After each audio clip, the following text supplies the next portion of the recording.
ಇಂದಿನ ವಿಡಿಯೋದಲ್ಲಿ ನಾವು ICSE ಕನ್ನಡ ಗ್ರಾಮರ್ ಇದರಲ್ಲಿ ಸಮಾನಾರ್ಥಕ ಪದಗಳು ಇದನ್ನ ನೋಡೋಣ. ಸೊ ಇದರಲ್ಲಿ ನಾನು ಪ್ರೀವಿಯಸ್ ಇಯರ್ ಕ್ವಶನ್ ಪೇಪರ್ ಇಂದ ಆರಿಸಲಾದಂತಹ ಪ್ರಶ್ನೆಗಳನ್ನು ಕೂಡ ಹೇಳ್ತೀನಿ.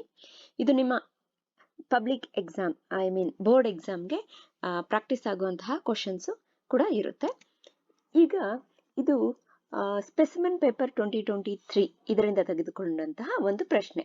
ಈ ರೀತಿ ಕ್ವಶನ್ ನಂಬರ್ 4 ಇಂದ ಒಂದು ಪ್ರಶ್ನೆ ನಿಮಗೆ ಸಮಾನಾರ್ಥಕ ಪದಗಳ ಬಗ್ಗೆ ಒಂದು ಪ್ರಶ್ನೆ ಇರುತ್ತೆ. ಈ ರೀತಿಯಾದಂತಹ ಫಾರ್ಮ್ಯಾಟ್ ಇದು. ಸೊ ಇದರಲ್ಲಿ 8 ಪ್ರಶ್ನೆಗಳಿರುತ್ತೆ. ಅದರಲ್ಲಿ ನೀವು ಒಂದನ್ನ ಉತ್ತರಿಸಬೇಕು. ಸೊ ಅದರಲ್ಲಿರುವಂತಹ ಒಂದು ಸಮಾನಾರ್ಥಕ ಪದ ಪ್ರಶ್ನೆ. So 4 choices are given for each of the following questions are incomplete statements. Choose the correct answer. ಈಗ ಇದರಲ್ಲಿರುವಂತಹ ಒಂದು ಪ್ರಶ್ನೆ ಆಮಂತ್ರಣ ಪದದ ಸಮಾನಾರ್ಥಕ ಪದ. ಸೊ ಆಮಂತ್ರಣ ಅಂದ್ರೆ ಏನು ಅಂತ. ಆಮಂತ್ರಣ ಇನ್ವಿಟೇಷನ್. ಸೊ ಇದು ಬಂದು ನನಗೆ ಜ್ಞಾಪಕ ಇರೋ ರೀತಿ ನಾಟ್ಯಮಯೂರಿ ಈ ನಾಟಕದಲ್ಲಿ ಬರುವಂತಹ ಒಂದು ಪದ. ಆದ್ರೂ ಆಮಂತ್ರಣ ಅನ್ನೋದು ಜನರಲ್ ಆಗಿ ಇದರ ಒಂದಷ್ಟು ಅರ್ಥಗಳನ್ನ ನೀವು ತಿಳ್ಕೊಳ್ಳೋದು ಜನರಲ್ ಪದಗಳು ಅಂದ್ರೆ ಸಾಮಾನ್ಯ ಪದಗಳು ಒಂದಷ್ಟು ಅದರ ಅರ್ಥಗಳನ್ನ ತಿಳಿದುಕೊಂಡ್ರೆ ನಿಮ್ಗೆ ಎಕ್ಸಾಮ್ಗೆ ಅನುಕೂಲ ಆಗುತ್ತೆ. ಮತ್ತೆ ಇದು ಈಸಿಯಾಗಿ 1 marks ಬಂದ್ಬಿಡುತ್ತೆ. ಸೊ ಇದರ ಸರಿಯಾದ ಉತ್ತರ ಬಂದು ಆಹ್ವಾನ ಅಂದ್ರೆ ಇನ್ವಿಟೇಷನ್ ಅಂತ ಅರ್ಥ. ಈಗ ಇದು ICSE ಬೋರ್ಡ್ ಎಕ್ಸಾಮ್ 2023 2023 ಇಂದ ಆರಿಸಲಾದಂತಹ ಒಂದು ಪ್ರಶ್ನೆ. ತುರುಗ ಈ ಪದದ ಸಮಾನಾರ್ಥಕ ಪದ. ಸೊ ತುರುಗ ಈ ಪದದ ಸಮಾನಾರ್ಥಕ ಪದ. ಈ ಎಕ್ಸಾಮ್ ಅಲ್ಲಿ ತುಂಬಾ ಜನ ಮಕ್ಕಳಿಗೆ ಇದು ಕನ್ಫ್ಯೂಷನ್ ಆಗಿತ್ತು. ತುರುಗ ಅಂತ ಇವರು ಸಡನ್ ಆಗಿ ಈ ರೀತಿ ಯಾವುದೋ ಒಂದು ಕೊಡ್ತಾರೆ. ಒಂದು ಇಲ್ಲ ಎರಡು ತುಂಬಾ ಕಷ್ಟವಾದಂತಹ ಪ್ರಶ್ನೆಗಳನ್ನ ಕೊಡುವ ಒಂದು ಉದ್ದೇಶ ಏನು ಅಂದ್ರೆ it's A test for intelligence ಅಂತ. ಸೊ ಅಂದ್ರೆ ಎಲ್ರು ಒಂದಷ್ಟು ಮಾರ್ಕ್ಸು ಸುಮಾರಾಗಿ ಓದಿದ್ರೆ ಅಂದ್ರೆ ಚೆನ್ನಾಗಿ ಓದಿರ್ಬೇಕು. ಎಲ್ಲಾ ಪ್ರಶ್ನೆಗಳಿಗೆ ಉತ್ತರ ಎಲ್ಲ ಗೊತ್ತಿದ್ದು ಮತ್ತೆ ನಿಮ್ಮ ಪ್ರಬಂಧ ಲೆಟರ್ ರೈಟಿಂಗು ಇವೆಲ್ಲ ಪ್ರಾಕ್ಟೀಸ್ ಮಾಡಿದ್ರೆ ನಿಮ್ಗೆ ಅಟ್ಲೀಸ್ಟ್ 90 above 90 ಗ್ಯಾರಂಟಿ ಬರುತ್ತೆ. ಈ ರೀತಿಯಾದಂತಹ ಒಂದೊಂದು ಪ್ರಶ್ನೆಗಳು 90 ಮೇಲೇನೂ ಬರುತ್ತೆ. ಯಾವುದೋ ಒಂದು 2-3 ಪ್ರಶ್ನೆಗಳಿರುತ್ತೆ. ಅಲ್ಲಿ ನೀವು ನಿಮ್ಮ ತಲೆಯನ್ನ ಸ್ವಲ್ಪ ಉಪಯೋಗಿಸ್ಬೇಕು. ಸೊ ಇದು 2023ರಲ್ಲಿ ಕೊಟ್ಟಿರುವಂತಹ ಒಂದು ಪ್ರಶ್ನೆ ತುರುಗ ಈ ಪದದ ಸಮಾನಾರ್ಥಕ ಪದ. ತುರುಗ ಅಂದ್ರೆ ಕುದುರೆ. ಆಯ್ತಾ? ಸೊ ಇದು ಸರಿಯಾದಂತಹ ಉತ್ತರ. ಈಗ ಮುಂದಿನ ಪ್ರಶ್ನೆಯನ್ನ ನೋಡೋಣ. ವಾಗ್ದಾನ ಪದದ ಸಮಾನಾರ್ಥಕ ಪದ ಯಾವುದು? ಇದು ICSE ಬೋರ್ಡ್ ಎಕ್ಸಾಮ್ 2022 2022 ಈ ಎಕ್ಸಾಮ್ ಅಲ್ಲಿ ಕೊಟ್ಟಿರುವಂತಹ ಒಂದು ಪ್ರಶ್ನೆ. ಸೊ ವಾಗ್ದಾನ ಅಂದ್ರೆ ಏನು? ವಾಗ್ದಾನ ಅಂದ್ರೆ ಪ್ರಾಮಿಸ್. ಓಕೆ, ಸೊ ಅದನ್ನ ಕನ್ನಡದಲ್ಲಿ ನಾವು ವಚನ ಅಂತೀವಿ. ವಚನ ನೀಡುವುದು ಅಂತ. ಸೊ ಇದು ಸರಿಯಾದ ಉತ್ತರ ವಚನ ನೀಡುವುದು. ನಿಮಗೆ ನೀವು ಕೇಳಬಹುದು ನಾವು ಈ ರೀತಿಯಾದಂತಹ ಪದಗಳನ್ನೆಲ್ಲ ನೀವು ಹೇಳ್ತಾ ಇದ್ದೀರಾ, ಸಾಮಾನ್ಯವಾಗಿ ಒಂದಷ್ಟು ಪದಗಳನ್ನೆಲ್ಲ ನೀವು ಜ್ಞಾಪಕ ಇಟ್ಕೊಳ್ಳಿ, ಅದರ ಅರ್ಥಗಳನ್ನ ಜ್ಞಾಪಕ ಇಟ್ಕೊಳ್ಳಿ ಅಂತ. ಆದ್ರೆ ಎಲ್ಲ ಕನ್ನಡದಲ್ಲಿರುವಂತಹ ಪ್ರತಿಯೊಂದು ಪದಗಳನ್ನ ನೀವು ಜ್ಞಾಪಕ ಇಟ್ಕೊಳ್ಳೋದು ಕಷ್ಟ ಆಗುತ್ತೆ. ICSE ಮಕ್ಕಳಿಗೆ ಮತ್ತೆ ಒಂದಷ್ಟು ಮಕ್ಕಳಿಗೆ ಕನ್ನಡ ಅಂದ್ರೆ ತುಂಬಾ ಕಷ್ಟ ಆಗುತ್ತೆ. ಅದಕ್ಕೆ ನಾನು ಇಂಗ್ಲಿಷಲ್ಲಿ ಕೂಡ ಲೆಸನ್ಸ್ ಎಲ್ಲ ಎಕ್ಸ್ಪ್ಲನೇಷನ್ ಮಾಡಿದ್ದೀನಿ.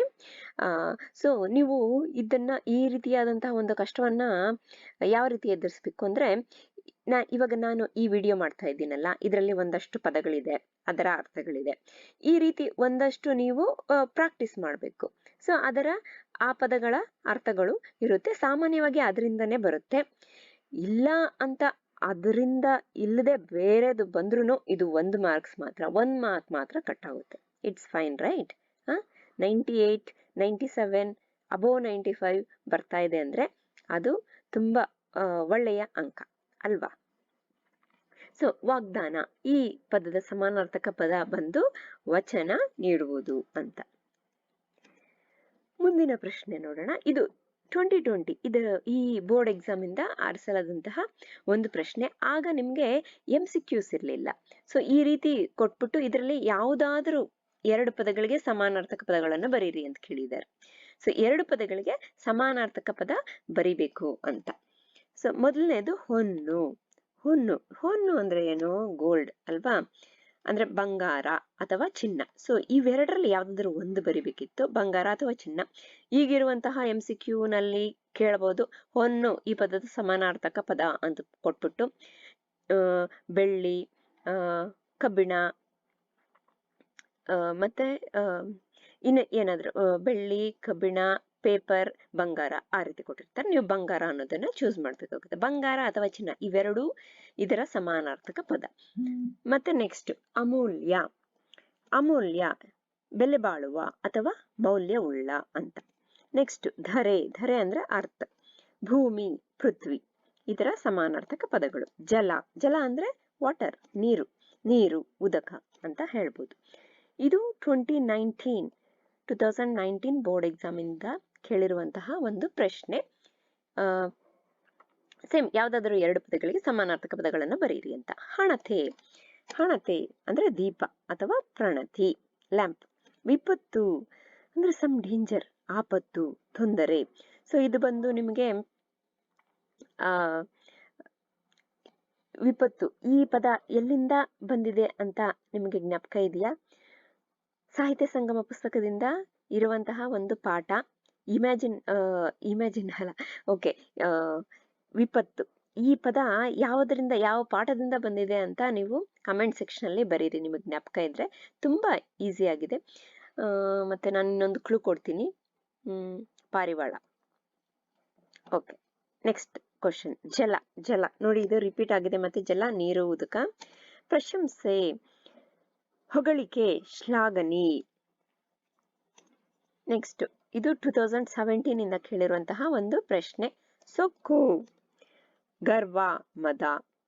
ನೆಕ್ಸ್ಟ್ ಸತಿ ಅಂದ್ರೆ ಹೆಂಡತಿ. ಹೆಂಡತಿ, ಪತ್ನಿ. ಆನಂದ, ಸಂತೋಷ, ಉಲ್ಲಾಸ. ಕಾಡು. ಕಾಡು ಇದು ಈ ಸಮಾನಾರ್ಥಕ ಪದ ನಿಮ್ಗೆ ಮುಂಚೆ 9th 8th ಅಲ್ಲೆಲ್ಲ ಕೇಳಿರ್ತೀರ ಕಾಡು ಅನ್ನೋದು. ಅರಣ್ಯ, ವನ. ಇವಿಷ್ಟು ನಿಮಗಿರುವಂತಹ ಪ್ರಶ್ನೆಗಳು, ಪ್ರೀವಿಯಸ್ ಬೋರ್ಡ್ ಎಕ್ಸಾಮ್ ಇಂದ ಕೇಳಿರುವಂತಹ ಒಂದು ಪ್ರಶ್ನೆಗಳು. ಇದನ್ನ ಬಿಟ್ಟು ಇನ್ನೂ ಒಂದಷ್ಟು ಪದಗಳನ್ನ ನಾನು ಇನ್ನು ಮುಂದಿನ ವಿಡಿಯೋಸ್ ಅಲ್ಲಿ ನಾನು ಹೇಳೋದಕ್ಕೆ ಟ್ರೈ ಮಾಡ್ತೀನಿ. ನಿಮಗೆ ಇದರಲ್ಲಿ ಯಾವುದೇ ರೀತಿಯ ಡೌಟ್ಸ್ ಇದ್ರೆ, ಅಂದ್ರೆ ಯಾವ ರೀತಿ ನಪ್ಪ ಬರೀಬೇಕು ಈ ರೀತಿಯಾದಂತಹ ಪ್ರಶ್ನೆ ಕೇಳಿದಾಗ, ಮತ್ತೆ ನಿಮ್ಮ ಪಾಠಗಳಲ್ಲಿ ಯಾವ ಪ್ರಶ್ನೆಗೆ ಎಷ್ಟು ಉತ್ತರ ಬರೀಬೇಕು ಅನ್ನೋದರ ಡೌಟುನು ತುಂಬಾ ಜನ ಮಕ್ಕಳಿಗೆ ಇದೆ. ನಾನು ಅದನ್ನ previous year board exam papers solve ಮಾಡಿರೋ ಒಂದಷ್ಟು ವಿಡಿಯೋಸ್ ಇದೆ, ಅದರಲ್ಲಿ ಎಕ್ಸ್ಪ್ಲೈನ್ ಮಾಡಿದ್ದೀನಿ. ಮತ್ತೆ ಒಂದಷ್ಟು ವಿಡಿಯೋಸ್ಗೆ ನಾನು ಉತ್ತರಗಳನ್ನು ಕೂಡ ಟೈಪ್ ಮಾಡಿ ಹಾಕಿದ್ದೀನಿ. ಸೊ ಅದರಲ್ಲಿ ನೀವು ನೋಡ್ಕೋಬಹುದು ಎಷ್ಟು ಆನ್ಸರ್ ಬರಿಬಹುದು ಅಂತ. ಮತ್ತೆ ನಿಮಗೆ ಯೂಶಲಿ ದೊಡ್ಡ ದೊಡ್ಡ ಆನ್ಸರ್ಸ್ ಯಾವುದ್ರಲ್ಲೂ ಬರಲ್ಲ, ಪ್ರಬಂಧ ಬರುತ್ತೆ. ಮತ್ತೆ ಪ್ರಬಂಧ ಆದ್ಮೇಲೆ ನಿಮಗೆ ಲೆಟರ್ ರೈಟಿಂಗ್, ಪತ್ರಲೇಖನ ಇರುತ್ತೆ. ಅವು ಎರಡು ಬಿಟ್ರೆ ದೊಡ್ಡ ದೊಡ್ಡ ಉತ್ತರಗಳನ್ನ ಬರೆಯುವ, ಆನ್ಸರ್ ಬರೆಯುವಂತಹ ಪ್ರಶ್ನೆಗಳು ತುಂಬಾ ಕಡಿಮೆನೇ ಇರುತ್ತೆ. ಅದಾದ್ಮೇಲೆ ಈ ರೀತಿ ಸಮಾನಾರ್ಥಕ ಪದ ಇದೆಲ್ಲ MCQs ಇರುತ್ತೆ. ಮತ್ತೆ ಪ್ಯಾಸೇಜ್ ಇರುತ್ತೆ, ಪ್ಯಾಸೇಜ್ ಕಾಂಪ್ರಹೆನ್ಷನ್. ಅದು ಪ್ಯಾಸೇಜ್ ಅಲ್ಲಿ ಇರೋದನ್ನ ಓದಿ ಸರಿಯಾಗಿ ಅರ್ಥ ಮಾಡ್ಕೊಂಡು ಕ್ವಶನ್ಸ್ಗೆ ಆನ್ಸರ್ ಮಾಡಬೇಕು. ಅದಾದ್ಮೇಲೆ ನಿಮ್ಮ ಪಾಠಗಳು, ಸಾಹಿತ್ಯ ಸಂಗಮ ಪಾಠಗಳಿಂದ ಇರುತ್ತೆ, ಸಾಹಿತ್ಯ ಸಂಗಮ ಪದ್ಯಗಳಿಂದ 3 ಕ್ವಶನ್ಸ್ ಬರುತ್ತೆ. ಸೊ ಸಾಹಿತ್ಯ ಸಂಗಮ ಪಾಠಗಳು, ಪದ್ಯಗಳು ಅಥವಾ ಇನ್ನೊಂದು ಅಂದ್ರೆ ಯಾವುದಾದ್ರೂ 2 ಪುಸ್ತಕದಿಂದ ನೀವು ಆರಿಸಿ ಕ್ವಶನ್ಸ್ ಅನ್ನ ಬರಿಬೇಕಾಗುತ್ತೆ. ಸೊ ಯಾವ್ದಾದ್ರು ಅಂದ್ರೆ ನಿಮಗೆ ಇನಿಷಿಯಲಿ ಸಾಹಿತ್ಯ ಸಂಗಮ ಪುಸ್ತಕ ಸ್ಟಾರ್ಟ್ ಮಾಡ್ತಾರೆ. ಸೊ ಸಾಹಿತ್ಯ ಸಂಗಮ ಪುಸ್ತಕದಲ್ಲಿರುವ ಎಲ್ಲಾ ಪಾಠಗಳನ್ನ ಸರಿಯಾಗಿ ಓದ್ಕೊಂಡ್ಬಿಡ್ರಿ. ಸೊ ಅದರಲ್ಲಿ ಬರುವಂತಹ 3 ಕ್ವಶನ್ಸ್ ಮೇನ್ ಕ್ವಶನ್ಸ್ ಕೆಳಗಡೆ 4 ಸಬ್ ಕ್ವಶನ್ಸ್ ಬರುತ್ತೆ. ಆ 4 ಏನಿದೆ ಪ್ರಶ್ನೆಗಳು, ಅದಕ್ಕೆ 10 ಮಾರ್ಕ್ಸ್ ಇರುತ್ತೆ. ಸೊ ಅಲ್ಲಿ ನಿಮ್ಗೆ 30 ಮಾರ್ಕ್ಸ್ ಬರೋ ಚಾನ್ಸಸ್ ಹೆಚ್ಚಿರುತ್ತೆ. 3 ಪ್ರಶ್ನೆಗಳು 10 ಮಾರ್ಕ್ಸ್ ಇರುವಂತಹ ಸಬ್ ಕ್ವಶನ್ಸ್ ಇರುತ್ತೆ. ಸೊ 30 ಮಾರ್ಕ್ಸ್ ಅಲ್ಲಿ ನಿಮ್ಗೆ ಬಂದ್ಬಿಡುತ್ತೆ. ಅದಾದ್ಮೇಲೆ ಅದು ಬಿಟ್ಟು ಇನ್ನೊಂದು ಪುಸ್ತಕ ಅಂತೀವಿ. ಸೊ ಇನ್ನೊಂದು ಪುಸ್ತಕ ಅಂದ್ರೆ ನಾಟ್ಯಮಯೂರಿ ಅಥವಾ ಹೂವಿ, ಇಲ್ಲ ಸಾಹಿತ್ಯ ಸಂಗಮ ಪದ್ಯಗಳು. ಅಫ್ಕೋರ್ಸ್ ಸಾಹಿತ್ಯ ಸಂಗಮ ಅನ್ನುವಂಥದ್ದು ಒಂದೇ ಪುಸ್ತಕ, ಆದ್ರೆ ಅದನ್ನ 2 ಭಾಗಗಳಾಗಿ ವಿಂಗಡಿಸಿದ್ದಾರೆ, ಪಾಠಗಳು ಮತ್ತೆ ಪದ್ಯಗಳು ಅಂತ. ಸೊ ನಿಮ್ಮ ಶಾಲೆಯಲ್ಲಿ ಯಾವ್ದು ಮಾಡ್ತಾ ಇದ್ದಾರೆ? ಸಾಹಿತ್ಯ ಸಂಗಮ ಪದ್ಯಗಳು ಮಾಡ್ತಾ ಇದ್ದಾರಾ, ಅಥವಾ ನಾಟ್ಯ ಮಯೂರಿ ಮಾಡ್ತಾ ಇದ್ದೀರಾ, ಇಲ್ಲ ಹೂವಿ ಮಾಡ್ತಾ ಇದ್ದಾರೆ, ಹೂವಿ ನಾಟಕ ಯಾವ್ದು ಮಾಡ್ತಾ ಇದ್ದಾರೆ ನೋಡಿ. ನೀವು ಅದರಲ್ಲಿ ಅಟ್ಲೀಸ್ಟ್ ಒಂದು ಅರ್ಧನಾದ್ರೂ ಸಿಲೆಬಸ್ ಕಂಪ್ಲೀಟ್ ಮಾಡೋದಕ್ಕೆ ಟ್ರೈ ಮಾಡಿ. ಆದ್ರೆ ಸಾಹಿತ್ಯ ಸಂಗಮ ಪಾಠಗಳ ಎಲ್ಲವನ್ನು ಓದಿ ತಿಳ್ಕೋಬೇಕು. ಏನು ಪ್ರಶ್ನೆಗಳು, ಈ ರೀತಿಯಾದಂತಹ ಅರ್ಥಗಳು, ಕಾಲಗಳು, ಮತ್ತೆ ಗ್ರಾಮರ್ ಪಾಯಿಂಟ್ಸ್ ಎಲ್ಲ. ಗ್ರಾಮರ್ ಪಾಯಿಂಟ್ಸ್ ಮಾತ್ರ ಚಾನ್ಸ್ ತಗೋಬೇಡಿ, ಎಲ್ಲ ಸ್ವಲ್ಪ ಪ್ರಾಕ್ಟೀಸ್ ಮಾಡಿದ್ರೆ ಸಾಕು. ನನ್ನ ವಿಡಿಯೋಗಳು ನಿಮಗೆ ತುಂಬಾ ಹೆಲ್ಪ್ ಆಗುತ್ತೆ. ನಿಮ್ಗೆ ಏನಾದ್ರೂ ಡೌಟ್ಸ್ ಇದ್ರೆ, ಮತ್ತೆ ಅದನ್ನು ಬಿಟ್ಟು ಇನ್ನೂ ಡೌಟ್ಸ್ ಇದ್ರೆ ನನ್ನ ಕೈಯಲ್ಲಿ ಎಷ್ಟಾಗುತ್ತೋ ಅಷ್ಟು ಹೆಲ್ಪ್ ಮಾಡೋದಕ್ಕೆ ನಿಮಗೆ ಟ್ರೈ ಮಾಡ್ತೀನಿ. ನೀವು ಕಮೆಂಟ್ ಸೆಕ್ಷನ್ ಅಲ್ಲಿ ಬರೀರಿ, ಯಾವುದೇ ರೀತಿಯಾದಂತಹ ಒಂದು ಡೌಟ್ಸ್ ಬಂದ್ರೆ ಬರೀರಿ, ನನಗೆ ಗೊತ್ತಿರೋದನ್ನ ನಿಮ್ಗೆ ಹೇಳ್ತೀನಿ. Okay then, thank you.